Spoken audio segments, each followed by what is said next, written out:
বিসমিল্লাহির রহমানির রহিম। জাতীয় বিশ্ববিদ্যালয়ের অনলাইন ক্লাসে সবাইকে স্বাগতম।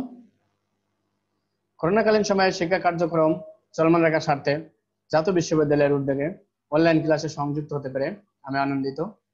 সবাইকে স্বাস্থ্য বিধি মেনে চলার আহ্বান জানাচ্ছি। আজকের এই অনলাইন ক্লাসে আমি ইসলামের ইতিহাস ও সংস্কৃতি বিভাগের অনার্স তৃতীয় বর্ষের শিক্ষার্থীদের সঙ্গে আমি আছি। আমাদের আজকের আলোচনার কোড নম্বর 231609। আমাদের কোর্সের নাম কোর্স নম্বর 231609, কোর্সের নাম সমকালীন বিশ্বে মুসলিম সংখ্যালঘু।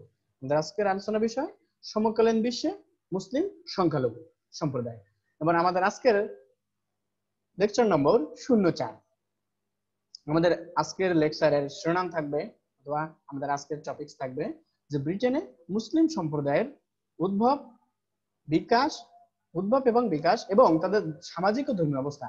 আমরা ব্রিটেনের মুসলিম সম্প্রদায়ের উদ্ভব ও বিকাশ এবং তাদের সামাজিক ও ধর্মীয় অবস্থার উপরে আমরা আজকে আলোকপাত করব আজকে।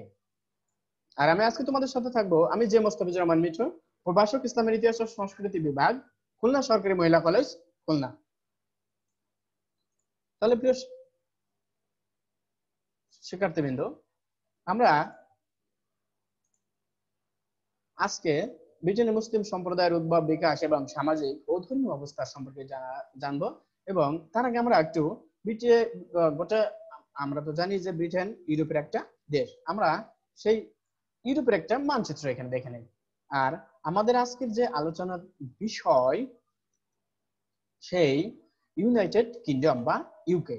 আমরা এই অঞ্চল নিয়ে আজকে আমাদের আলোচনার বিষয়। আমরা এই অঞ্চলে মুসলিম অধ্যুষিত যে অঞ্চল, এই ইউরোপের এই অঞ্চল নিয়ে আজকে আমরা আলোচনা করব। সুতরাং আমাদের আজকের আলোচনার বিষয় এই অঞ্চল, ইউরোপে মুসলিম সম্প্রদায়। The presence of Muslims in one or another part of continental Europe probability goes as far back in time as historical Islam. Jorgen S Nelson তার মুসলিমস ইন ওয়েস্টার্ন ইউরোপ, তিনি তার এই বইতে একটা ইউরোপের মুসলমানদের সম্পর্কে একটি সংজ্ঞা এখানে আলোকপাত করেছেন।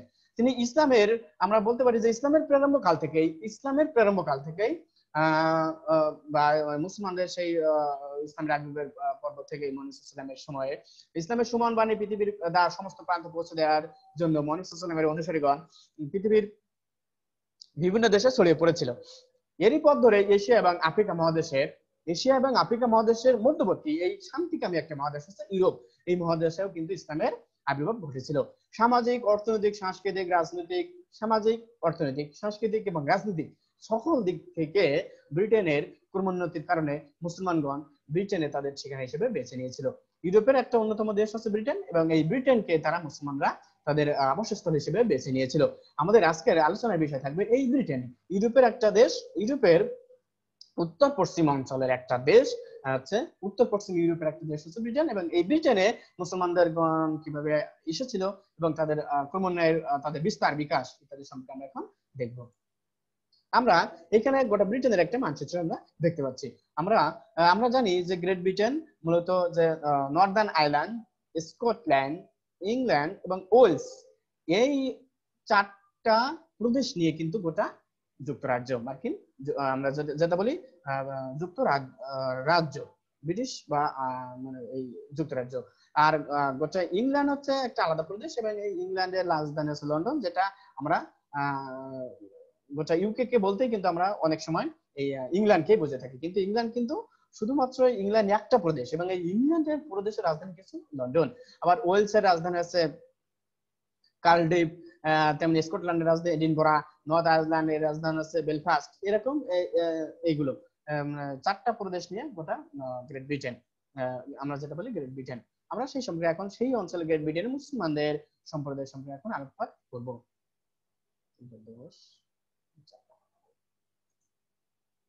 ব্রিটেন, আমরা জানি যে ব্রিটেন খ্রিস্টান অধ্যুষিত পশ্চিম ইউরোপের একটি শীর্ষস্থানীয় প্রভাবশালী দেশ। গোটা বিশ্বের শীর্ষস্থানীয় একটি প্রভাবশালী দেশ হচ্ছে এই ব্রিটেন, প্রভাবশালী একটা দেশ হচ্ছে এই ব্রিটেন।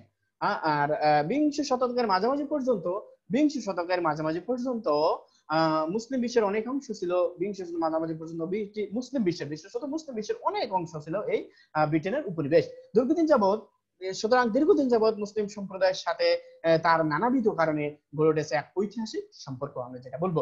কারণ আমরা জানি শুধু ভারতীয় উপমহাদেশ নয়, গোটা উত্তর আফ্রিকার অনেক দেশ, যেমন আমরা যেটা বলি সুদান কিংবা মিশর, এই অঞ্চলগুলো কিন্তু একসময় ব্রিটিশ অধীনে বা ব্রিটিশ অধিকারে ছিল। সুতরাং এই মুসলমানদের সাথে সংস্পর্শে থাকতে থাকতে অনেকাংশ তাদের ঐতিহাসিক সম্পর্ক গড়ে উঠেছে ব্রিটেনের, খ্রিস্টান ব্রিটেনের সাথে মুসলিম বিশ্বের। এর ফলে বিশাল মুসলিম সম্প্রদায়ের উন্মেষ বা উদ্ভব ঘটেছিল এই ব্রিটেনে। কিন্তু 2009 সালে আমরা যদি দেখি, 2009 সালে যে নিউ ইয়র্কের টুইন টাওয়ার ধ্বংস এবং 2005 সালে লন্ডনে যে পাতাল রেলে বোমা হামলা, এগুলো প্রভৃতির কারণে পাশ্চাত্য বিশেষ করে ইউরোপ এবং আমেরিকান মুসলমানদের ইউরোপ এবং আমেরিকানরা মুসলমানদের সম্পর্কে জানার আগ্রহ এবং অধ্যয়ন সাম্প্রতিককালে চোখে পড়ার একটা মত বিষয় হিসেবে দাঁড়িয়েছে। এবং সেখান তারপর থেকে মূলত পৃথিবীর বিভিন্ন অঞ্চল মুসলিমরা নির্যাতন নিষ্পেষণ শেখা হচ্ছে। কিন্তু আমরা সেদিকে না যাই, আমরা এখন দেখবো ব্রিটেনে মুসলিম সম্প্রদায়ের আবির্ভাব, উদ্ভব, বিকাশ, সেই সম্পর্কে এখন আমরা দেখব। ব্রিটেনে মুসলিম সম্প্রদায়ের আগমনের কারণ আমরা জানি, মানব স্থানান্তরের প্রধান দুটি কারণ, একটা হচ্ছে পুল ফ্যাক্টর আর একটা হচ্ছে পুশ ফ্যাক্টর। এই পুশ ফ্যাক্টর এবং পুল ফ্যাক্টরের সূত্র ধরে খ্রিস্টান ধর্ম অধ্যুষিত ব্রিটেনে মুসলমানদের আগমনের পশ্চাতে কিন্তু এই দুটা বিষয় একটা উল্লেখযোগ্য ভূমিকা পালন করেছে, এই পুল ফ্যাক্টর এবং পুশ ফ্যাক্টর। তাছাড়া অন্য যে কারণ ছিল উপনিবেশ। আমরা জানি যে রেনেসাঁর ফলে এশিয়া ও আফ্রিকার বিভিন্ন দেশে, এশিয়া এবং আফ্রিকার বিভিন্ন দেশে ব্রিটেন তার উপনিবেশ গড়ে তোলে, এই সকল উপনিবেশ থেকে ব্রিটেন যেহেতু রেনেসাঁর ফলে, তার শিল্প বিপ্লবের ফলে তাদের শিল্প কলকারখানার উৎপাদিত দ্রব্যের চাহিদা মেটানোর জন্য, মানে চাহিদা রপ্তানির জন্য কিংবা তার অর্থনৈতিক চাকাকে গতিশীল করার জন্য ব্রিটেন পৃথিবীর বিভিন্ন অঞ্চলে তাদের উপনিবেশ গড়ে তোলে। এই সকল উপনিবেশ দেশ থেকে তারা দাস ও শ্রমিক হিসেবে অনেক মুসলমানকে ব্রিটেনে নিয়ে আসে। এরাই পরবর্তীতে ইউরোপে, শুধু ব্রিটেন নয়, ইউরোপে মুসলমান সম্প্রদায় গড়ে তোলে একটা উল্লেখযোগ্য রসদ যুগিয়েছিল তথা মেকানিজম হিসেবে কাজ করেছিল এইসব মুসলিম অভিবাসীরা। ব্রিটেনে মুসলিম আগমন প্রথম এবং দ্বিতীয় বিশ্বযুদ্ধের পরে ব্রিটেনে মুসলিম সম্প্রদায়ের বিকাশ ঘটলেও, মূলত প্রথম এবং দ্বিতীয় বিশ্বযুদ্ধের পরে ব্রিটেনে মুসলিম সম্প্রদায়ের বিকাশ ঘটলেও এই অঞ্চলে মুসলমানদের আগমন ঘটে তার বহু পূর্বে। প্রথম এবং দ্বিতীয় বিশ্বযুদ্ধের পরে উল্লেখযোগ্য সংখ্যক মুসলিম অভিবাসী ব্রিটেনে অবস্থান করছে ঠিকই, কিন্তু আমরা যদি আরো পূর্বের ইতিহাস দেখি তাহলে দেখবো যে এই অঞ্চলে মুসলমান আগমন করেছে কিন্তু অনেক পূর্বে। যেমন আমরা যদি দেখি ইউরোপের ব্রিটেনে মুসলমানদের তথা ইসলামের আগমনের ইতিহাস কিন্তু তিনটা পর্যায়ে আমরা ভাগ করতে পারি, ইউরোপেও ভাগ করতে পারি তিনটা পর্যায়ে। যেমন আমরা প্রাচীন যুগ, এই প্রাচীন যুগকে আমরা নবম, অষ্টম এবং নবম শতাব্দী, মধ্যযুগ চতুর্দশ এবং ষোড়শ শতাব্দী এবং আধুনিক যুগ, এই তিনটা অধ্যায়ে ভাগ করতে পারে যে ব্রিটেনে ইসলামের আবির্ভাব তথা মুসলিমদের আবির্ভাবের অধ্যায়। আমরা যদি দেখি প্রাচীন যুগ, তাহলে আমরা প্রাচীন যুগের আমরা আবার কয়েকটা অংশ দেখব। প্রাচীন যুগের কয়েকটা অংশ, যেমন ঐতিহাসিক বিশ্লেষণে দেখা যায় যে খ্রিস্টীয় অষ্টম এবং নবম শতাব্দী ইউরোপের তিনটি অঞ্চলে মূলত মুসলমানদের বসতি গড়ে তুলেছিল। আমরা একটা দেখবো আল আন্দালুস বা স্পেনের সিসিলিতে এবং ভূমধ্যসাগরের একটা দ্বীপ আছে ক্রিট, এই অঞ্চলে। আমরা এই সম্পর্কে এখন বিস্তারিত দেখি। আল আন্দালুস বা তথা স্পেন, আমরা জানি 711 খ্রিস্টাব্দে তারেক বিন জিয়াদের নেতৃত্বে আল আন্দালুস বা স্পেনে উমাইয়া শাসন প্রতিষ্ঠিত হয়েছিল। সেই সময় তারেক বিন জিয়াদের নেতৃত্বে আল আন্দালুসে উমাইয়া শাসন প্রতিষ্ঠিত হয়েছিল। সেই সময়ে এই আন্দালুস তথা স্পেনের গথিক রাজা ছিল রাজা রডারিক। এই রডারিক ছিল একজন অত্যাচারী তথা অত্যাচারী এবং কুশাসক। এই অত্যাচারী শাসকের শাসনে অতিষ্ঠ হয়ে সেই সব স্থানীয় যেসব স্পেনে বারবার এবং অন্যান্য সম্প্রদায় ছিল, তারা কিন্তু সেই গথিক রাজা রডারিকের শাসনে অতিষ্ঠ ছিল। এবং এই সময় আমরা দেখবো যে সিউটা, স্পেনের একটা দ্বীপ সিউটা, এই সিউটা দ্বীপের শাসনকর্তা ছিলেন কাউন্ট জুলিয়ান। এই কাউন্ট জুলিয়ান তার মেয়েকে রাজকীয় শিক্ষা দেওয়ার জন্য এই গথিক রাজা রডারিকের দরবারে কিন্তু প্রেরণ করছিল, কিন্তু তাদের সেই কাউন্ট জুলিয়ানের মেয়ে সিলতাহানি প্লাস আদার্স অন্যান্য রাজনৈতিক কারণে এই কাউন্ট জুলিয়ান কিন্তু এই মুসা বিন নুসাইরকে স্পেন আক্রমণের আমন্ত্রণ জানিয়েছিল। ইতিপূর্বে মুসা বিন নুসাইর কিন্তু আমরা দেখবো উত্তর আফ্রিকা জয় করেছিল। এই মুসা বিন নুসাইর বা তারিক বিন জিয়াদ যৌথ সেনাবাহিনী এবং মুসলিম সেনাবাহিনীরা। এবং সেতু পূর্ব থেকেই স্পেনের সেই সময় খ্রিস্টান অধ্যুষিত বা যেসব জনসংখ্যা ছিল তারা কিন্তু মুসলিম শাসনাধীন সম্পর্কে একটা ধারণা পোষণ করছিল। এবং তাদের আমন্ত্রণে মুসা তার সেনাপতি, এবং যেহেতু মুসা বিন নুসাইরকে কাউন্ট জুলিয়ান আমন্ত্রণ জানিয়েছে, এবং মুসা বিন নুসাইর তার সেনাপতি, অধীনস্থ সেনাপতি ছিল তারিক বিন জিয়াদ। এই তারিক বিন জিয়াদকে কিন্তু এই মুসা বিন নুসাইর স্পেন আক্রমণের জন্য পাঠান, এবং 711 খ্রিস্টাব্দে মুসলিমরা স্পেন জয় করেন। এবং মুসলিমরা ইউরোপের ভূমিতে প্রথম পদার্পণ করেছিল এই স্পেনের আন্দালুস জয়ের মাধ্যমে। তারই সূত্র ধরে কিন্তু ব্রিটেনে মুসলমানদের পদার্পণও ঘটেছিল। যেহেতু স্পেনে তথা ইউরোপে মুসলমানদের পদার্পণ করেছে, সেহেতু বিভিন্ন সময় ব্যবসায়ী কিংবা অন্য কোনো রাজনীতি কিংবা সরকারি প্রতিনিধি হিসেবে কিন্তু মুসলমানরা শুধু ইউরোপিয়ান বিভিন্ন দেশে পদার্পণ করেছে, এবং তারই সূত্র ধরে কিন্তু ব্রিটেনে মুসলিমরা গিয়েছিল। তাছাড়া আমরা যদি দেখি সিসিলি, আমরা জানি যে উত্তর আফ্রিকার একটা দেশ আছে তিউনিসিয়া। এই তিউনিসিয়া একসময় আগলাবী শাসকরা বিখ্যাত ছিল। এই আগলাবী শাসক ছিল কাজী আসাদ বিন ফুয়াদ। এই আসাদ বিন ফুয়াদের সময়, কাজী আসাদ বিন ফুয়াদের সময় 827 খ্রিস্টাব্দে সিসিলিতে মুসলিম শাসন প্রতিষ্ঠিত হয়েছিল, এবং সিসিলির মাধ্যমে ইউরোপের ভূমিতে মুসলমানদের পদচারণা সে সময় শুরু হয়েছিল। সুতরাং আমরা দেখি যে দ্বিতীয় প্রাচীন যুগের দ্বিতীয় পর্যায়ে আছে সিসিলি। তাছাড়া আমরা যদি দেখি ভূমধ্যসাগরীয় একটা দ্বীপ, বিখ্যাত দ্বীপ ক্রিট। এই ক্রিট এই সময় সেই সময় আন্দালুসীয় বাল্লুতি বংশের নেতৃত্বে 827 খ্রিস্টাব্দে ভূমধ্যসাগরে এই দ্বীপ ক্রিটে মুসলিম শাসনের গোড়াপত্তন হয়েছিল বা ঘটেছিল। ভূমধ্যসাগরের এই দ্বীপ ক্রিটের মাধ্যমে ইউরোপের ভূমিতে মুসলমানদের পদচারণা একটা যাত্রা শুরু হয়েছিল, এবং এই পদচারণার সূত্র ধরে কিন্তু মুসলমানরা ব্রিটেনেও তাদের বসতি স্থাপন করেছিল। সুতরাং আমরা প্রাচীন ইউরোপের মুসলমানদের আগমনের প্রাচীন অধ্যায়ের 3টা ফেজ আমরা দেখলাম। আমরা এখন দেখবো আধুনিক মধ্যযুগে। মধ্যযুগে দুইটা মূলত দ্বাদশ এবং ত্রয়োদশ শতকে উসমানীয় সালতানাত প্রতিষ্ঠার পর থেকেই দ্বাদশ ও ত্রয়োদশ, মানে দ্বাদশ এবং ত্রয়োদশ শতকে যে আমরা জানি যে উসমানীয় সালতানাতের প্রতিষ্ঠা গোটা ইউরোপে তথা মুসলমানদের ইতিহাসে একটা উল্লেখযোগ্য বা স্মরণীয় অধ্যায় তথা একটা গৌরবের বিষয়। এই ইউরোপের বিভিন্ন অঞ্চলে এই অটোমানদের উপস্থিতি আমরা সেই সময় লক্ষ্য করবো। যেমন অটোমান শাসক দ্বিতীয় ওরখানের সময় অটোমান সাম্রাজ্য প্রতিষ্ঠার পর দ্বিতীয় যে সুলতান হয়, অটোমান সুলতান দ্বিতীয় সুলতান প্রথম ওরখানের সময়ে ইউরোপের তুর্কি মুসলমানদের প্রবেশ ঘটে। ইউরোপের ভূমিতে প্রথম এবারে তুর্কি মুসলমানদের প্রবেশ ঘটে। এই সময় ইউরোপে মুসলমানদের পদার্পণ ঘটে রাজনৈতিক উদ্দেশ্যকে সামনে রেখে। এই মধ্যযুগে উসমানীদের মাধ্যমে রাজনৈতিক উদ্দেশ্যকে সামনে রেখে কিন্তু ইউরোপের ভূমিতে মুসলমানদের পদার্পণ ঘটেছিল। দ্বিতীয় সুলাইমানের সময় বিভিন্ন পর্যায়ে ওসমানীয়রা ইউরোপের বিভিন্ন অঞ্চল দখল করেছে। যেমন এই সময় আমরা দেখবো যে দ্বিতীয় সুলাইমানের সময় 1356 খ্রিস্টাব্দে জিম্পি, ইউরোপের একটা সামরিক ঘাঁটি ছিল জিম্পি দুর্গ। এই জিম্পি দুর্গ কিন্তু মুসলমানরা দ্বিতীয় সুলাইমান এটা দখল করে নেয়, সেটা হচ্ছে 1356 খ্রিস্টাব্দে। তাছাড়া সুলতান প্রথম মুরাদ কর্তৃক বলকান অঞ্চল দখল, এবং বলকান অঞ্চল দখলের মাধ্যমে কিন্তু দক্ষিণ ইউরোপের একটা বিরাট অংশ কিন্তু মুসলমানদের পদানত হয়েছিল। এবং দ্বিতীয় মোহাম্মদ কর্তৃক তাছাড়া বিখ্যাত সেই সময় জ্ঞান গরিমা তথা ইউরোপিয়ান খ্রিস্টানদের একটা গর্বের অংশ ছিল এই কনস্টান্টিনোপল। এই কনস্টান্টিনোপল কিন্তু 1453 খ্রিস্টাব্দে উসমানীয় সুলতান ফতে মোহাম্মদ খান দ্বিতীয় মোহাম্মদ খান এই কনস্টান্টিনোপল 1453 খ্রিস্টাব্দে জয় করেছিল, এবং এই জয়ের ফলে ইউরোপের ভূমিতে মুসলমানদের একটা ব্যাপক উপস্থিতি আমরা লক্ষ্য করব এরপর থেকে। তাছাড়াও 1473 খ্রিস্টাব্দে ক্রিমিয়া দখল হয়েছিল উসমানীদের নেতৃত্বে, এবং 1480 খ্রিস্টাব্দে ইতালির ট্রান্টো দুর্গ দখল হয়েছিল উসমানীয় সালতানাতের মাধ্যমে বা উসমানীয় জেনিসারি বাহিনীর মাধ্যমে, এবং এর ফলে ইউরোপের ভূমিতে মুসলমানদের পদার্পণ ঘটে, এবং ব্রিটেনেও মুসলমানদের পদার্পণ ঘটতে একটা উল্লেখযোগ্য ভূমিকা পালন করেছিল এইসব ঘটনাবলী। আমরা যদি আধুনিক যুগের দিকে তাকাই, আধুনিক যুগে ইউরোপ তথা ব্রিটেনে মুসলমানদের আগমন প্রভাব ঘটেছিল যেসব কারণে, তার হচ্ছে আমরা যদি দেখি যে আধুনিক যুগে মুসলমানরা ইউরোপে আগমন করে তাদের মৌলিক চাহিদা পূরণের উদ্দেশ্যে। আধুনিক যুগে ইউরোপে মুসলমানরা আগমন করে তাদের মৌলিক যে তাদের চাহিদা পূরণের জন্য। এই পর্যন্তগুলো বিভিন্ন রকম হতে পারে, যেমন উপনিবেশিক যুগ। উপনিবেশিক যুগে উপনিবেশিক যেসব দেশ, উপনিবেশিত যেসব অঞ্চল, সেই অঞ্চলে তারা তাদের উপনিবেশ প্রতিষ্ঠার জন্য সেই অঞ্চলে তাদের দীর্ঘদিন শাসনকার্য পরিচালনা করছে, এবং তার ফলে সব অঞ্চল থেকে কিন্তু ইউরোপের বিভিন্ন উপনিবেশিক দেশে কিন্তু মুসলমানরা চলে গেছে বা আবার আবির্ভাব ঘটেছে, মাইগ্রেশন হয়েছে, অভিবাসিত হয়েছে। তার ফলে মুসলমানদের একটা বিরাট অংশ ইউরোপের ভূমিতে স্থায়ীভাবে আবাস গেড়েছে।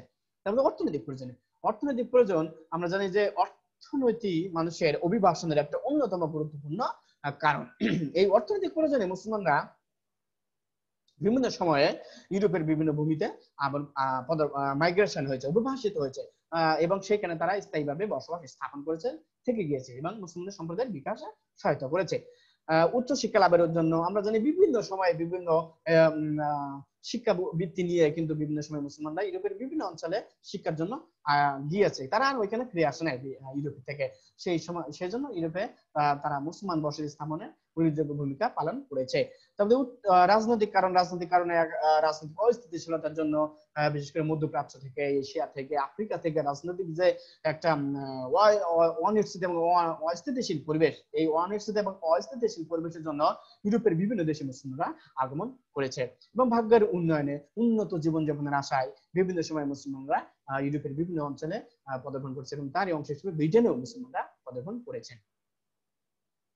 ব্রিটেনে মুসলমানদের উদ্ভব আমরা জানি যে আন্দালুস তথা স্পেন, সিসিলি এবং ভূমধ্যসাগর দ্বীপ ক্রিটে মুসলমানরা সংখ্যাগরিষ্ঠ সম্প্রদায়ে পরিণত হয়েছিল বিভিন্ন সময়, বিশেষ করে প্রাচীন সপ্তম এবং অষ্টম শতাব্দীতে।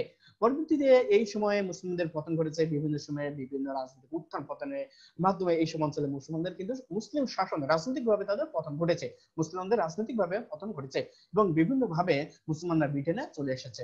এই বিভিন্ন সময় এই সব অঞ্চল থেকে ব্রিটেনে মুসলমানরা মাইগ্রেশন বা মাইগ্রেট পিপলস হিসেবে আবির্ভূত হয়েছে। ব্রিটেনের সাথে মুসলিমদের প্রাচীনতম যোগাযোগ সম্ভবত খ্রিস্টীয় অষ্টম শতাব্দীতে।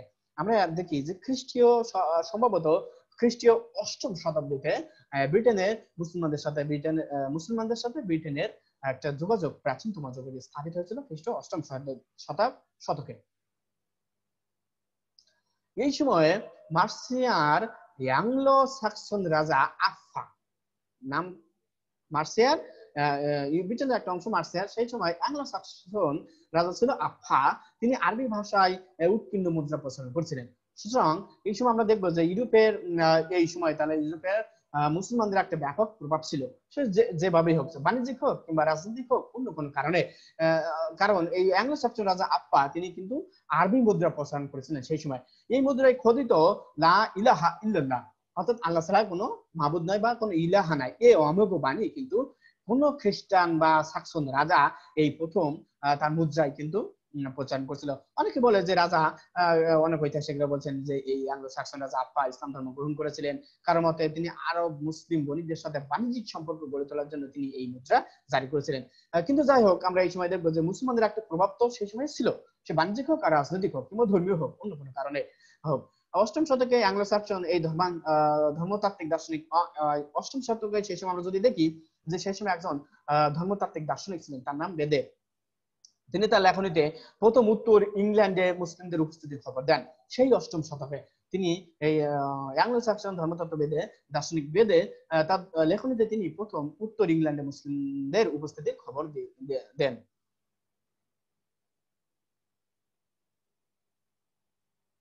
তার মধ্যে আমরা যদি দেখি ইস্ট ইন্ডিয়া কোম্পানি এবং লেভান্ট কোম্পানি তাদের যে বিভিন্ন দলিলাদি থেকে গিয়েছে, তাদের সেই দলিলাদি যদি পর্যালোচনা আমরা করি, তাহলে আমরা দেখতে পাবো যে খ্রিস্টীয় ষোড়শ এবং সপ্তদশ শতকে মালয় দ্বীপপুঞ্জে ভারত উপমহাদেশ, ইউরোপিয়ান অঞ্চল এবং ভূমধ্যসাগর তীরবর্তী আরব দেশ সমূহ থেকে বিপুল সংখ্যক মুসলিম দেরকে ইউরোপের বা ইংল্যান্ডের বিভিন্ন উপকূলীয় অঞ্চলে আগমন ঘটেছিল। সেটা বিভিন্ন কারণ হতে পারে, সেটা বাণিজ্যিক কারণ হতে পারে, রাজনৈতিক কারণ হতে পারে। তো অধিকাংশ সময় এই যেহেতু ইস্ট ইন্ডিয়া কোম্পানি এবং লেভান্ট কোম্পানি বাণিজ্যিক উদ্দেশ্যে ভারতীয় উপমহাদেশের এবং মালয় উপদ্বীপে আবির্ভাব ঘটেছিল এবং একসময় তারা এখানে কিন্তু স্থায়ীভাবে শাসন কার্য পরিচালনা করছিল, দ্যাট মিন্স উপনিবেশ স্থাপন করেছিল এবং এই উপনিবেশ স্থাপনের সূত্র ধরে কিন্তু ব্রিটেনের মুসলিমদের আবির্ভাব ঘটেছিল এবং এই দুই কোম্পানি দলিলাদি থেকে সেটা স্পষ্ট প্রমাণিত। আমরা এবার ব্রিটেনের মুসলিম সম্প্রদায়ের বিকাশ দেখবো। এতক্ষণ আমরা দেখলাম ব্রিটিশের মুসলিম সম্প্রদায়ের উদ্ভব কিভাবে আসলো এবং তাদের বিকাশটা এখন আমরা দেখবো, ইউরোপের ভূমিতে মুসলিমদের বিকাশ। ব্রিটেনে উল্লেখযোগ্য সংখ্যক মুসলিম আবাসন গড়ে ওঠে মূলত সপ্তদশ এবং অষ্টদশ শতকে, যখন ব্রিটিশরা সারা বিশ্বে বাণিজ্যে প্রাধান্য লাভ করে। আমরা জানি ব্রিটিশরা একটা বাণিজ্যিক জাতি।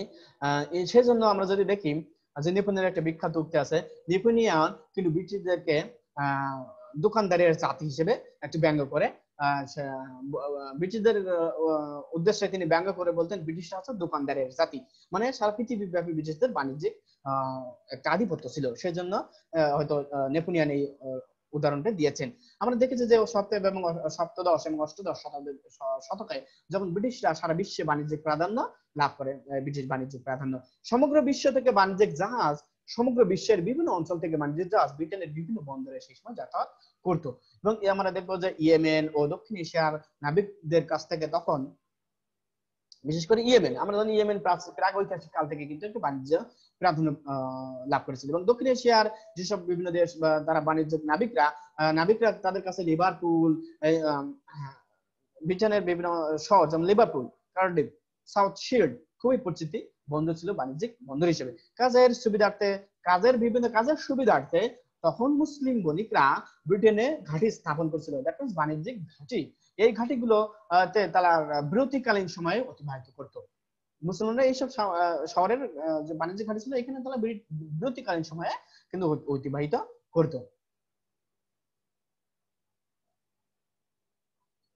এবং আমরা দেখেছি যে বাণিজ্যকালীন সময় যেহেতু ওইখানে অতিবাহিত করতো এবং ওইখানে আস্তে আস্তে অনেকে আর ওইখান থেকে ফিরে আসতো না, সেই সময় ওই অঞ্চলে স্থায়ী বসতি গড়ে তুলেছিল এবং স্থানীয় যেসব ইউরোপিয়ান মহিলা বা ব্রিটিশ মহিলা তাদের সাথে কিন্তু বৈবাহিক সূত্রে তারা আবদ্ধ হয়েছিল এবং ওইখানে তারা মুসলিম সম্প্রদায় বা মুসলিম বসতির বিকাশে উল্লেখযোগ্য ভূমিকা পালন করেছিল। ব্রিটেনের মুসলমানদের বিকাশের অন্যতম পর্যায়ে ইস্ট ইন্ডিয়া কোম্পানির বাণিজ্যিক জাহাজ যেগুলো ছিল, আমরা জানি ইস্ট ইন্ডিয়া কোম্পানির বাণিজ্যিক জাহাজের লস্কর হিসাবে, বাণিজ্যিক জাহাজ পরিচালনার জন্য যেসব লস্কর চালক দরকার ছিল, সেভাবে উপসাগরীয় অঞ্চল এবং উপমহাদেশ থেকে বিপুল সংখ্যক বাণিজ্য কর্মী নিয়োগ করা হতো এই ইস্ট ইন্ডিয়া কোম্পানির এই বাণিজ্যিক জাহাজে। 1870 সালে এডেন আগত ইয়েমেনবাসীরা, আমরা যদি দেখি এখানে 1870 সালে এডেন থেকে আগত ইয়েমেনবাসী এডেন থেকে আগত কার্ডিফে একটি মসজিদ নির্মাণ করে যার নাম ছিল নূর আল ইসলাম মসজিদ। এই নূর আল ইসলাম মসজিদ এবং 1889 সালে ওয়ার্কিং এ নির্মিত হয় শাহজাহান মসজিদ। সুতরাং ব্রিটেনের মুসলিমদের বিকাশের একটা উল্লেখযোগ্য অংশ কিন্তু পরিণত হয়ে গেছে অলরেডি ব্রিটেনে, কারণ আমরা দেখি যেখানে মসজিদ নির্মিত হয়েছে সুতরাং সেখানে অনেক উল্লেখযোগ্য সংখ্যক মুসলিম অভিবাসিত হচ্ছে। আমরা এই ইতিহাস পাবো প্রফেসর ডক্টর আখতারুজ্জামান তার ব্রিটেনের মুসলিম সম্প্রদায়ের উদ্ভাবক বিকাশ, তার একটা বিখ্যাত প্রবন্ধে আমরা এই অংশ উল্লেখযোগ্য সম্পর্কে বিস্তারিত বিবরণ পাবো। সুতরাং আমরা দেখবো এই অঞ্চলে এই সময় ব্রিটেনে উল্লেখযোগ্য সংখ্যক মুসলিম অভিবাসিত হয়েছে এবং মুসলিমদের বিকাশ ঘটেছে। যেহেতু মুসলিমদের এইখানে দেখো 1870 সালে নূর আল ইসলাম মসজিদ স্থাপিত হয়েছে কার্ডিফে এবং ওয়ার্কিং এ স্থাপিত হয়েছে শাহজাহান মসজিদ, সুতরাং এখানে উল্লেখযোগ্য সংখ্যক মুসলিম অভিবাসিত হয়েছে, বিকাশ হয়েছে মুসলিমদের। ব্রিটেনের মুসলিমদের বিকাশে মূলত 5টা উৎসের মাধ্যমে ব্রিটেনের মুসলিমদের প্রবেশ বা বিকাশ ঘটেছে। সেগুলো হচ্ছে দাস হিসেবে, হতে পারে বণিক হিসেবে, হতে পারে যুদ্ধবন্দী হিসেবে, সরকারি প্রতিনিধি হিসেবে বা অভিবাসন প্রক্রিয়ায়। আমরা দেখেছি, আমরা এখন সেই সম্পর্কে একটু আলোকপাত করি। দাস হিসেবে আমরা যদি দেখি যে দাস হিসেবে ব্রিটেনে মুসলমানদের প্রবেশ, আমরা জানি যে দাস ব্যবসায় শেষ গোটা মধ্যযুগে তথা সেই সময় দাস ব্যবসার একটা প্রচলন ছিল এবং এই দাস ব্যবসার সূত্র ধরে কিন্তু মুসলমানরা ইউরোপে প্রবেশ করছিল। আমরা যে ইউরোপের আফ্রিকান এবং এশিয়ান অনেক অঞ্চলে ব্রিটিশ উপনিবেশ ছিল এবং এই উপনিবেশিক অঞ্চল থেকে মুসলিমদের তারা কিন্তু বা বিভিন্ন অঞ্চল থেকে উপনিবেশিক অঞ্চল থেকে দাস হিসেবে অনেক সংখ্যক অধিবাসী তারা কিন্তু দাস হিসেবে নিয়ে গেছিল ইউরোপে এবং এই দাসদের ভিতরে উল্লেখযোগ্য সংখ্যক ছিল মুসলিম দাস এবং তাদের মাধ্যমে এই সময় ব্রিটেনের ভূমিতে মুসলমানদের বিকাশ ঘটেছে। বণিক হিসেবে আমরা দেখেছি যে কিছুক্ষণ আগে পূর্বে স্লাইডে দেখলাম যে বণিক হিসাবে এডেনবাসীরা কিন্তু বিখ্যাত ছিল। তাদের সময় বণিক হিসেবে গ্রেট ব্রিটেনের বিভিন্ন শহরে বাণিজ্যের জন্য মুসলিমরা আগমন করছে, সেখানে রাত্রি যাপন মানে বিভিন্ন সময় যাত্রাকালীন বিরতিতে সেখানে অবস্থান করছে, একসময় সেখানে থেকে গেছে এবং বণিক হিসেবে ব্রিটেনে মুসলমানদের উদ্ভব ঘটেছে। কিছু কিছু অংশে যুদ্ধবন্দী হিসেবে বিভিন্ন সময় উপনিবেশিকদের বিরুদ্ধে যুদ্ধ, বিভিন্ন সময় তারা স্বাধীনতা আন্দোলন পরিচালনা করছে, যেমন সুদান মিশরীয়রা কিংবা এশীয়রা, যে তাদের যে আমাদের ভারতীয় উপমহাদেশের স্বাধীনতা আন্দোলন। এই সময়ে স্বাধীনতা আন্দোলনের সময় যেসব যুদ্ধবন্দী তাদের হাতে বন্দী হয়েছে, তাদের কিন্তু বন্দী করে ইউরোপে নিয়ে গেছে, নির্বাসন স্বরূপ ইউরোপে নিয়ে গেছে এবং ব্রিটেনে তাদের অবস্থান তাদের রেখেছে এবং এক সময় তারা ওইখানে স্থায়ী বাসিন্দা হিসেবে আবির্ভূত হয়েছে এবং মুসলিমদের বিকাশে উল্লেখযোগ্য ভূমিকা পালন করেছে। সরকারি প্রতিনিধি হিসাবে আমরা জানি যে মানে ব্রিটিশ সাম্রাজ্যের সূর্য কখনো অস্ত যায় না, একটা প্রবাদ ছিল। এই সুতরাং পৃথিবীর বিভিন্ন অঞ্চলে তাদের উপনিবেশ ছিল এবং উপনিবেশ অঞ্চল থেকে সরকারি প্রতিনিধি হিসেবে কিন্তু বিভিন্ন সময়ে বিভিন্ন মানুষের আগমন ঘটেছে ব্রিটেনে এবং এর ভিতরে উল্লেখযোগ্য সংখ্যক অবশ্যই মুসলিমও ছিল। সুতরাং সরকারি প্রতিনিধি হিসেবে যারা ওইখানে গেছে তারা আর ফিরে আসে নাই। আমরা জানি আব্দুল লতিফ এবং ব্রিটিশ রানী একটা উল্লেখযোগ্য মানে ব্রিটিশ রানী এবং আব্দুল লতিফ, ভারতীয় আব্দুল লতিফ এর একটা উপন্যাস লিখিত হয়েছে তাদের সম্পর্কে নিয়ে। মানে একজন দাস হিসাবে সরকারি প্রতিনিধি, প্রাথমিক আমরা বলবো সরকারি প্রতিনিধি হিসাবে ব্রিটিশ ব্রিটেনে গেছে এবং তাদের আচার আচরণ দিয়ে আব্দুল লতিফ কিন্তু ব্রিটিশ রানীর মন জয় করেছে এবং তার একান্ত বলা হয় ব্যক্তিগত ভিত্তিতে পরিণত হয়েছে এই প্রতিনিধি। আমরা সেই সময় একটা উপন্যাস ইতিমধ্যে বেরিয়ে হয়েছে, আমরা পারলে এক সময় দেখে নিব। আচ্ছা, আমরা দেখি অভিবাসনের মাধ্যমে বিভিন্ন সময় ব্রিটেনে মুসলমানদের অভিবাসিত হয়েছে সে বিভিন্ন কারণে, সামাজিক, রাজনৈতিক, অর্থনৈতিক, অন্য কোনো সাংস্কৃতিক কারণে এবং নির্পীড়ন নির্যাতনের কারণে হতে পারে। সেটা এই অভিবাসনের একটা অন্যতম কারণ হচ্ছে মুসলিম সম্প্রদায়ের বিকাশে। ইউরোপে ব্রিটেনে মুসলিম সম্প্রদায়ের বিকাশে একটা উল্লেখযোগ্য অংশ হচ্ছে এই অভিবাসন।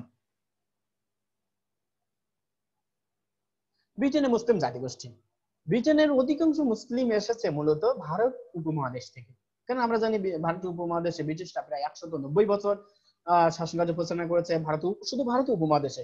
আমরা যদি আরেকটু অন্যদিকে দেখি যে south east Asia, Malay Indonesia এইসব অঞ্চলে কিন্তু ব্রিটিশরা দীর্ঘদিন বাণিজ্য সাম্রাজ্য পরিচালনা করেছে এবং এই সূত্র ধরে মুসলমানরা ব্রিটেনে গেছে। এদের সঙ্গে প্রায় 9 লক্ষ। সমগ্র ব্রিটেনে মুসলমানদের সংখ্যা বলা হয় 9 লক্ষ অধিক। এর মধ্যে এশীয়দের থেকে আফগানিস্তান, বিভিন্ন সময় আফগানিস্তান আমরা জানি দীর্ঘদিন থেকে রুশ আগ্রাসন, তারপর ইঙ্গো মার্কিন হামলা, এর সূত্র ধরে আফগানিস্তানে বিভিন্ন সময় তার পূর্ববর্তী বিভিন্ন জাতিগত দ্বন্দ্ব সংঘাতের ফলে আফগানিস্তানের উল্লেখযোগ্য সংখ্যক মুসলিম অভিবাসী ব্রিটেনে চলে গেছে। তবে শ্রীলঙ্কা কিংবা প্যালেস্টাইন থেকে ইসরায়েলি হামলা আগ্রাসনের ফলে প্যালেস্টাইন থেকে উল্লেখযোগ্য সংখ্যক মুসলিম ব্রিটেনে অভিবাসিত হয়েছে। ইয়েমেন থেকে গৃহযুদ্ধের সময় চলে গেছে। ইরাক আক্রমণ, পরে ইরাক আক্রমণ বা যুদ্ধবিগ্রহ ইরাক থেকে অনেক উল্লেখযোগ্য সংখ্যক ব্রিটিশ মুসলিম ইরাকি মুসলিম ব্রিটেনে অভিবাসিত হয়েছে। তাছাড়া উল্লেখযোগ্য সংখ্যক পরিমাণে মুসলমান ব্রিটেনে আছে এইসব জাতিগোষ্ঠী। তবে উপনিবেশিক দেশ হিসেবে উত্তর আফ্রিকা থেকে মুসলমানদের পদার্পণ করেছে ব্রিটেনে, মালয়েশিয়া, ইন্দোনেশিয়া, চীন, বার্মা, ফিলিপাইন হতে মুসলমানরা ইউরোপের ভূখণ্ডে এসেছে এবং ব্রিটেনে স্থায়ী আবাস গড়েছে। ব্রিটেনের অধিকাংশ মুসলমান মূলত সুন্নি মতাবলম্বী। যে সকল মুসলমান ব্রিটেনে গেছে তার অধিকাংশ আমরা বলবো যে সুন্নি মতাবলম্বী, তবে হানাফি মাযহাবের অনুসারী, সুন্নি মতাবলম্বী এবং হানাফি মাযহাবের অনুসারী এইসব মুসলিম জনগোষ্ঠী।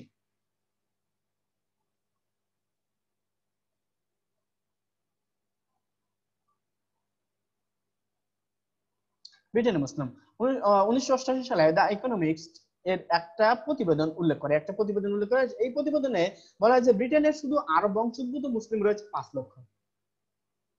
1988 সালে দ্য ইকোনমিস্টের প্রতিবেদনে বলা হয় যে শুধু আরব বংশোদ্ভূত মুসলিম রয়েছে ব্রিটেনে 5 লক্ষ। 1994 সালে দ্য সানডে গ্রাফ এর এক প্রতিবেদনে উল্লেখ করা হয় যে সালমান রুশদি তার স্যাটানিক ভার্স এই ঘটনার পর সমগ্র বিশ্বব্যাপী তোলপাড় হয় এবং তার 1989 সালে 20,000 শ্বেতাঙ্গ ইসলাম ধর্ম গ্রহণ করেছিল, শ্বেতাঙ্গ ব্রিটিশ ইসলাম ধর্ম গ্রহণ করেছিল। বর্তমানে মুসলমানদের মোট সংখ্যা ব্রিটেনে প্রায় 21,35,000। গোটা ব্রিটেনে মুসলমানরা আছে 21,35,000, যার মোট জনসংখ্যা প্রায় 3.7%। এদের মধ্যে প্রায় 50 ভাগ আবার ব্রিটেনে জন্মগ্রহণকারী, সেই হিসেবে অধিকাংশ মুসলিম ব্রিটিশ নাগরিকত্ব লাভ করেছে।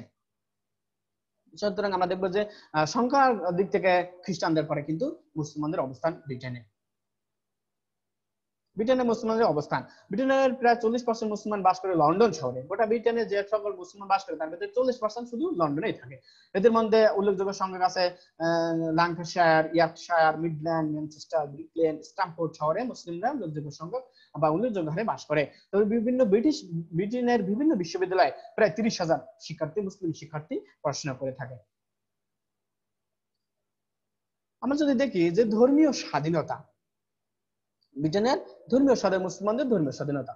এখানে যে আমরা দেখি যে European convention human rights and fundamental freedom ECHE, এটা ইউরোপের ধর্মীয় স্বাধীনতা প্রদানের পক্ষপাতী এবং এবং যা মুসলমানদেরও এই ব্যতিক্রম নাই, যেহেতু সবাই ধর্মীয় স্বাধীনতা পালন করলে মুসলমানরা ধর্মীয় স্বাধীনতা পাবে। এবং তাছাড়া আমরা যদি দেখি ইউরোপের অন্যান্য দেশ যেমন জার্মান, ফ্রান্স, বেলজিয়াম, স্পেন ইসলামের রাষ্ট্রভাবে সেই ধর্ম স্বীকৃতি, এবং ব্রিটেনেও রাষ্ট্রভাবে ধর্ম স্বীকৃতি দেওয়ার জন্য বিভিন্ন সময় আন্দোলন করছে। ইতালির সরকার এবং মুসলমানদের মধ্যে সৌহার্দ্যপূর্ণ সম্পর্ক রয়েছে পার্শ্ববর্তী দেশ ব্রিটেনেও, সুতরাং এর ব্যতিক্রম নয়। তবে ইউরোপের অন্যান্য দেশের ন্যায় ব্রিটেনে মুসলমানরা অন্য সম্প্রদায়ের সাথে সম্প্রদায়ের কোনো আঘাত না দিয়ে ধর্মীয় যেসব প্রথা মুসলমানদের, সেই ধর্ম প্রথা আচার আচরণ পালন করতে পারে। ধর্ম স্বাধীনতার দিক থেকে মুসলমানরা একটু ধর্ম স্বাধীনতা যথেষ্ট পরিমাণ ভোগ করে। জনমত আদায়, এই গোটা ব্রিটেনের শীর্ষস্থানীয় মুসলিম নেতা ইউসুফ ইসলাম, তিনি গোটা শীর্ষস্থানীয় মুসলিম নেতা ব্রিটেনের ইউসুফ ইসলাম, তিনি মুসলমানদের দাবি দাবাগুলো এভাবে প্রকাশ করেন। যেমন তিনি মুসলিম নেতা হিসেবে যে মুসলমানদের স্বার্থ রক্ষায় যেসব দাবি দাবা ব্রিটিশ সরকারের কাছে পেশ করেছে, সেগুলো দেখবো যে ফ্রান্স, বেলজিয়াম, স্পেনের মতো ইসলাম ধর্মকে সরকারিভাবে স্বীকৃতি দিতে হবে। ইসলামের উপর যে কোনো আক্রমণ প্রতিহত করার জন্য আইন প্রণয়ন করতে হবে। শরিয়া মোতাবেক ব্যক্তিগত আইন পরিবর্তন, মুসলমানদের যে শরিয়া আইন আছে সেই আইন অনুযায়ী, শরিয়া আইন অনুযায়ী, মুসলিম শরিয়া আইন অনুযায়ী তাদের বিচার আচরণ সবকিছু হবে। ইসলামের শিক্ষাকে সরকারি সমর্থন ও অনুমোদন দিতে হবে। যেসব ইসলামের শিক্ষা মুসলমানরা যেসব ইসলামী শিক্ষা রয়েছে সেটাকে কি করতে হবে, সরকারিভাবে অনুমোদন ও সমর্থন দিতে হবে। স্বতন্ত্রভাবে মুসলিম পরিচয়কে স্বীকৃতি দিতে হবে। তিনি যে একজন ব্রিটিশ নাগরিক, সেই মুসলিম পরিচয়ের জন্য ইউরোপে বা ব্রিটেনে ঘুরে বেড়াতে পারে, সেই স্বীকৃতি দিতে হবে। পত্র পত্রিকায় মুসলমানদের যেসব উল্লেখযোগ্য অবদান, যেমন বহু পরিচিত উর্দু পত্রিকা জং এর ইংরেজি সংস্করণ দা মুসলিম নিউজ নিয়মিতভাবে প্রকাশিত হয় ব্রিটেনে।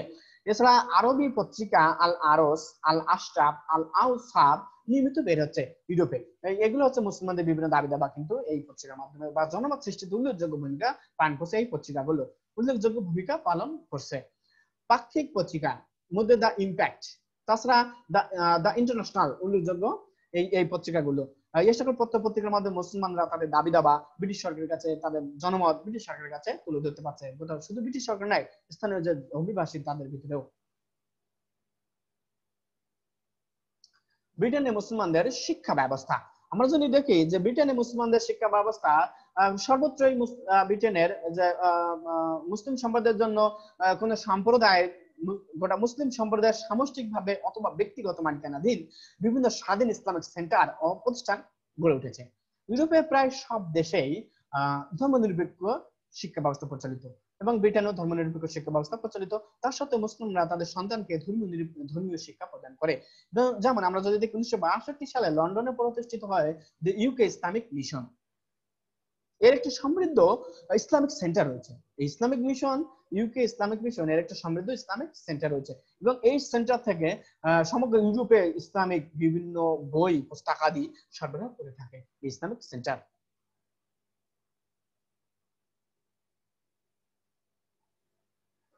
মসজিদ ভিত্তিক শিক্ষা ব্যবস্থা ইউরোপে। ব্রিটেনের মসজিদ ভিত্তিক শিক্ষা ব্যবস্থা। আমরা যদি দেখি ব্রিটিশ মুসলমানদের প্রথম রেজিস্টার সেবা সংস্থার মধ্যে মসজিদ অন্যতম। মুসলমানদের প্রথম রেজিস্টার সেবা সংস্থা, সরকারিভাবে রেজিস্টার সেবা সংস্থার মধ্যে মসজিদ প্রথম বা অন্যতম। ব্রিটেনের মসজিদগুলো আমরা জানি যে মসজিদগুলো শুধু প্রার্থনার জন্য ব্যবহৃত হয়, কিন্তু আমরা যে ইউরোপের বিশেষ করে ব্রিটেনের, শুধু ব্রিটেন না ইউরোপে সব দেশে ব্রিটেনের মসজিদগুলো প্রার্থনা কেন্দ্র ছাড়াও মুসলিম সম্প্রদায়ের জন্য শিক্ষা ও সংস্কৃতির একটি মিলন কেন্দ্র। বর্তমানে ব্রিটেনে প্রায় 1000-এরও বেশি মসজিদ রয়েছে। প্রধান মসজিদ হলো লন্ডনের রিজেন্ট পার্কে। প্রধান যে মসজিদটা সেটা হচ্ছে লন্ডনের রিজেন্ট পার্কে। এটি লন্ডনের সবচেয়ে বড় মসজিদ। শুধু লন্ডন নয়, গোটা ব্রিটেনের সবচেয়ে বড় মসজিদ হচ্ছে এই রিজেন্ট পার্কে। এটি 1977 সালে প্রতিষ্ঠিত হয়েছিল। এই মসজিদটা 1977 সালে প্রতিষ্ঠিত হয়েছিল। ইসলাম সম্পর্কে শিশুরা প্রাথমিক জ্ঞান পায় এই মসজিদগুলো থেকেই। সুতরাং মসজিদ কিন্তু স্থানীয় ভাবে ধর্মীয় আচার আচরণ শিক্ষা প্রদানের একটা উল্লেখযোগ্য অংশ পালন, উল্লেখযোগ্য অধ্যায় রচিত হয় এই মসজিদগুলো থেকে। মসজিদগুলো তাদের শিক্ষার একটা অন্যতম মাধ্যম। মুসলমানদের সংগঠন, সমগ্র ইউরোপে বিভিন্ন মুসলিম সংগঠনের মধ্যে সমন্বয় সাধন বা জাতীয় পর্যায়ে ধর্মীয় শিক্ষা সংস্কৃতিমূলক গুরুত্বপূর্ণ ভূমিকা পালন করে থাকে Islamic council of Europe. Islamic council of Europe এই সংগঠনটি গোটা ইউরোপে, ব্রিটেন সহ গোটা ইউরোপে ধর্মীয় শিক্ষা সংস্কৃতিমূলক গুরুত্বপূর্ণ ভূমিকা পালন করে থাকে। তাছাড়াও ইউনিয়ন অফ মুসলিম অর্গানাইজেশন বা ইউএমও হলো যুক্তরাজ্য এবং আয়ারল্যান্ডের সকল মুসলমানদের সমন্বয়ের একটা সংস্থা হচ্ছে এই ইউএমও, ইউনিয়ন অফ মুসলিম অর্গানাইজেশন। এটা হচ্ছে যুক্তরাজ্য এবং আয়ারল্যান্ডের সকল মুসলিম যত মুসলমান আছে সবারই সমন্বয়ক সংস্থা হচ্ছে এই ইউএমও। ইসলামিক ঐতিহ্য ও শিক্ষা সংস্কৃতিতে অবদান। শিক্ষা, গবেষণা, কল্যাণকর কর্মসূচি ও মুসলিম তথা ইসলামের উপর গ্রন্থ রচনা করার জন্য প্রফেসর খুরশিদ আহমদ লাইসেস্টারে গড়ে তোলে ইসলামিক ফাউন্ডেশন। এছাড়া 1974 সালে প্রতিষ্ঠিত হয় মুসলিম এডুকেশন ট্রাস্ট। এগুলো মুসলিমদের শিক্ষা সংস্কৃতিতে উল্লেখযোগ্য অবদান রাখছে। এবং যেমন আমরা দেখছি Islamic foundation, British Islamic foundation, এটা প্রতিষ্ঠিত হয়েছে প্রফেসর খুরশিদ আহমদের প্রচেষ্টায় লাইনচেস্টারে। এবং এটা এই বিভিন্ন সময় বিভিন্ন ধর্মীয় গ্রন্থ, ইসলামী শিক্ষামূলক বই এই প্রতিষ্ঠান বা এই সংস্থা থেকে প্রকাশিত হয়ে থাকে। তাছাড়া ব্রিটেনে মুসলমানদের যেসব সংগঠন রয়েছে তার ভিতরে উল্লেখযোগ্য হচ্ছে Islamic foundation, UK council of ইম্মা, Muslim education trust, British Muslim forum, Muslim association of Britain, Muslim council of Britain, world Islamic mission, সুন্নি দাওয়া ই ইসলাম, Sufi Muslim council, Muslim parliament of great Britain, mosques and imams national advisory board. এগুলো হচ্ছে বিভিন্ন সময়ে বিভিন্ন মুসলিমদের নেতৃত্ব সংগঠন, মুসলিমদের সংগঠন, এগুলো প্রতিষ্ঠিত হচ্ছে বিভিন্ন সময়ে বিভিন্ন অবস্থা ঘটনার পরিপ্রেক্ষিতে মুসলমানদের তাদের নিরাপত্তার জন্য, তাদের দাবি দাবার জন্য, তাদের অধিকার আদায়ের জন্য এইসব বিভিন্ন সময়ে বিভিন্ন প্রতিষ্ঠান গড়ে উঠেছে। এগুলো ব্রিটেনে মুসলমানদের উল্লেখযোগ্য সংগঠিত হতে উল্লেখযোগ্য ভূমিকা পালন করে। ব্রিটিশ রাজনীতিতে মুসলমান। রাজনৈতিক পরিমণ্ডলে মুসলিমদের সক্রিয় অংশগ্রহণ মুখ্যত 1989 সালে রুশদি ঘটনার ফলে। 1989 সালে যখন সালমান রুশদি ব্রিটেনে আশ্রয় নেয়, তার পর থেকে মূলত 1989 সাল থেকে রাজনীতিতে সচেতন হয়ে ওঠে মুসলমানরা। কারণ সেই সময় মুসলমানদের দাবি দাবা বা মুসলমানদের কোনো কথার বা মুসলমানদের কোনো দাবির প্রতি কর্ণপাত করা হয়নি। তার ফলে মুসলমানরা কিন্তু রাজনীতিতে সক্রিয় হয়ে ওঠে। এবং 1990 সালে গঠিত হয় Islamic party of Britain, IPB. 1992 সালে ডক্টর হালিম সিদ্দিকীর নেতৃত্বে গঠিত হয় ইসলামিক পার্লামেন্ট। এগুলো বিভিন্ন সময়ে মুসলিমদের তাদের রাজনৈতিক ভাবে তারা উত্থান করেছে মুসলমানদের ব্রিটেনে। যুক্তরাজ্য হাউস অব লর্ডসে 5 জন মুসলিম সদস্য রয়েছে। এবং 2019 সালে সর্বশেষ 2019 সালে হাউস অব কমন্স এর নির্বাচনে কনজারভেটিভ পার্টি থেকে 3 জন মুসলিম প্রার্থী জয়ী হয়েছে। কনজারভেটিভ পার্টি থেকে 3 জন এবং লেবার পার্টি থেকে 12 জন মুসলিম প্রার্থী জয়ী হয়েছে। মোট 15 জন মুসলিম এই হাউস অব কমন্সে বা প্রতিনিধি সভায় মুসলিমদের প্রতিনিধিত্ব করছে। বর্তমানে লন্ডনের মেয়র মোহাম্মদ সাদিক একজন মুসলিম। সুতরাং রাজনীতিতে মুসলমানদের উল্লেখযোগ্য অবদান বা উল্লেখযোগ্য পরিমাণ অংশগ্রহণ আমরা লক্ষ্য করছি। অর্থনৈতিক উন্নয়নে অবদান।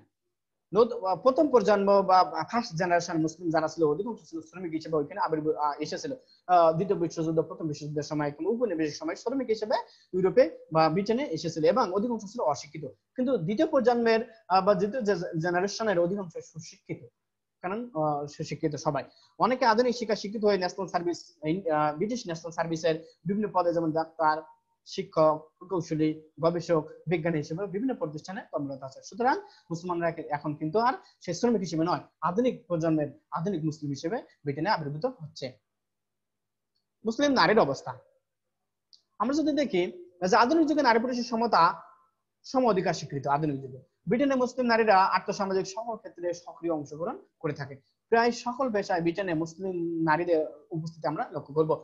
আমরা যদি দেখি যে মসজিদগুলোতেও মহিলাদের জন্য আলাদা নামাজের ব্যবস্থা রয়েছে। তবে কিছু কিছু ক্ষেত্রে কিন্তু নারীরা বৈষম্যের শিকার হচ্ছে, বিশেষ করে 9/11 পর থেকে। এই সময় মহিলারা হিজাব ব্যবহার করে, যা সব স্থানে কিন্তু অনুমতি নয়। ব্রিটেনের সব স্থানে এটা অনুমোদিত নয়। যেমন মহিলারা হিজাব ব্যবহার করে, যা সব স্থানে অনুমোদিত নয়। যুক্তরাজ্যের হিজাবধারী নারীরা কর্মক্ষেত্রে বঞ্চিত হচ্ছে। এবং রয়টার্সের এক প্রতিবেদন অনুযায়ী হিজাবধারী 71% নারী বঞ্চনার শিকার হচ্ছে।